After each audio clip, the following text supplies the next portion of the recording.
Warning: this video may contain possible spoilers. I'm the Super Movie Fan, and today we are going to talk about Doomsday. The third trailer to Batman v Superman reveals the only villain to have ever killed the Man of Steel, and that's the unstoppable force that is Doomsday. But just who is Doomsday? Doomsday is a genetically engineered alien monster whose only purpose in life is to destroy, and yeah, he is sort of immortal to say the least. Whenever he gets killed, his body becomes dormant and regenerates to make him stronger and better adapted to overcome whatever it was that killed him. Multiply this process by thousands of years and thousands if not millions of deaths, and what you have is an unstoppable machine of pure destruction.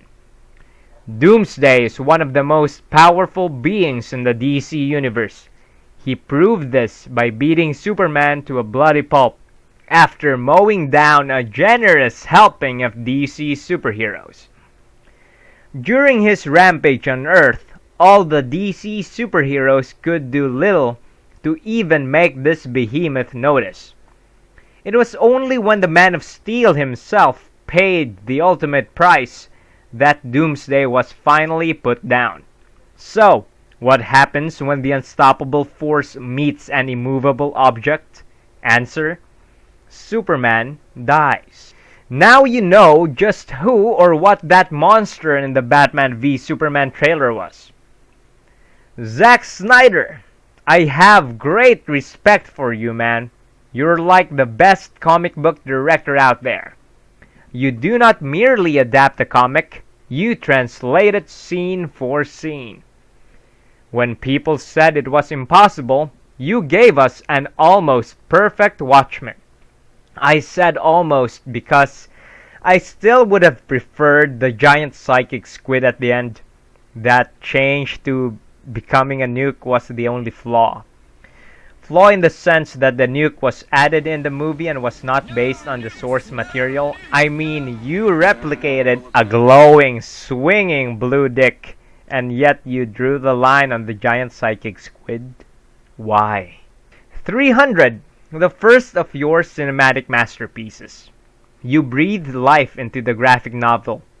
Like Watchmen, there was something that was sneaked in, or should I say rammed in, and it kinda ruined part of the story. Well, at least for me. And Gorgo, that is. Yes, I'm talking about the obnoxious senator's dick inside Queen Gorgo's vag. Before leaving for the Goat Pass, Leonidas made passionate love to his wife Gorgo. It was the last time that they would be together, and presumably, it would have been the last time a penis made its way into the Queen's chambers, if you know what I mean. In the movie, however, there was a side story added in, where a senator finally got to push Leonidas' wife, the Queen, against the wall and, well, fuck her. Why'd you do this to Leonidas, man? Well, I guess Snyder kind of spoiled us with 99% of the movie being entirely faithful, that an added 1% story element just sticks out. When dealing with original stories, however, meaning stories that are not direct adaptations of a source material like a graphic novel, then we can be a little more lenient. Movies are given freedom to pick and choose story elements that fit an entirely new storyline for the cinematic universe, like what happened to Marvel's Avengers. Joss Whedon just used story elements from each of the comics to create a great movie. Snyder has already said that the Dawn of Justice won't be a true adaptation of The Dark Knight Returns, like how many assumed at first when we were shown the Bat armor. It takes many elements from many different storylines and melds them together to create what already seems like a great superhero movie. Based on the trailers, this movie is going to be freaking awesome. But I do have a question though. And I guess the Shredder does too. Is Michael Bay producing this thing? I mean, why is there a Teenage Mutant Ninja Turtle spewing heat vision out of its face? In fact, the Batman v Superman Doomsday looks like a few other different monsters and creatures as well. Like in this silhouette where we see that his right hand is bigger than his left. Well, I guess we know which arm he uses. He kinda looks like a Charger from Left 4 Dead 2. This Hyde creature from League of Extraordinary Gentlemen. This douche from Late in the Water. This German arm wrestler, Ephialtes from 300, and even this dude who probably has a lot of free time in his hands. When we finally get to see his face, we are shown an almost generic monster. He looks like Abomination from The Incredible Hulk, an orc from Lord of the Rings, a troll. Ah! Not that troll.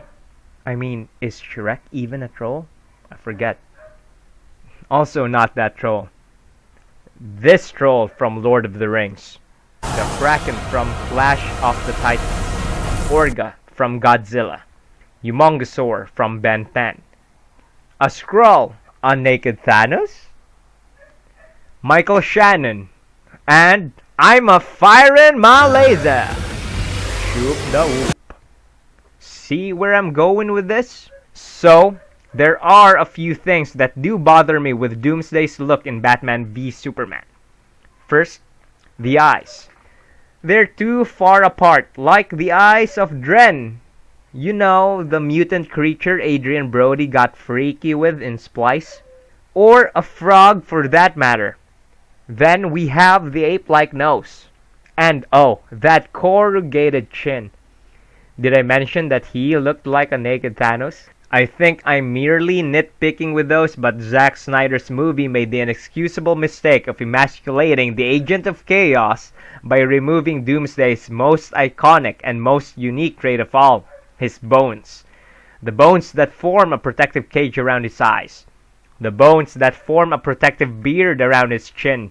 And the bones that protrude from his shoulders, back, forearms, chest, shins, and most recently, the bones that form his horns or tusks. The Batman v Superman movie trailer shows Doomsday without his signature bony protrusions.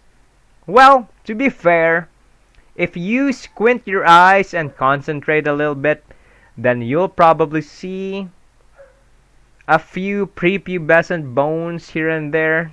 But they are nothing compared to how menacing he would have looked had he been designed right. These are iconic characteristics that honestly, when left out, just makes Doomsday look like a generic monster.